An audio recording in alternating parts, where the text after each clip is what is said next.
when you're starting out as a producer, work with artists who are starting out.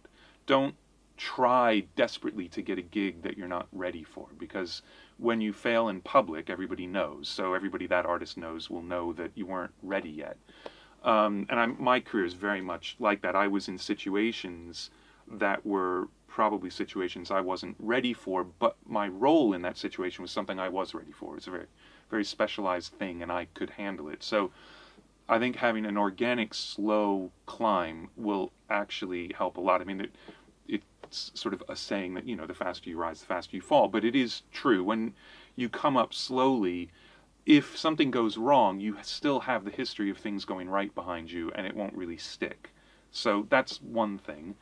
Another thing would be to listen to all kinds of music.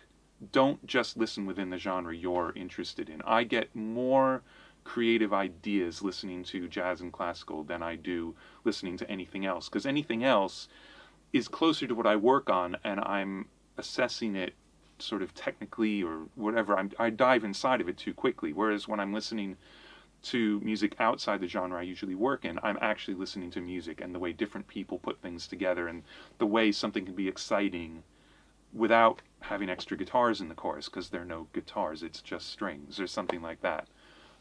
So I would definitely say listen widely. The only thing, I mean, there's no right answer working on music, right? I mean, there's no, oh, this is better than this. There isn't a better in terms of drum sounds or mixing or even songs necessarily. But I think that the only mistake that I see producers make is they start acting as though it's their record when it's the artist's record. And if you just go by what an artist says, the words that come out of their mouth, they might have no experience of production techniques or being in a studio, so they'll sound like idiots. But it doesn't matter.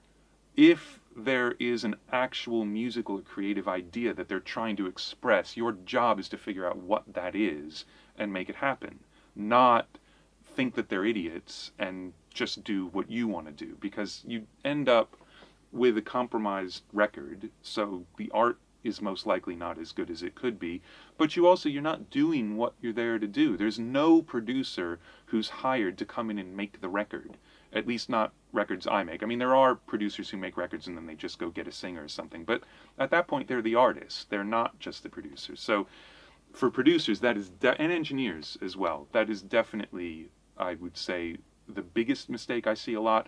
And the only other thing I see is that if you're not completely in control of the studio as an environment and as equipment and the technical side of it, you can kill the creative flow of a session because you don't like the drum sound you've gotten.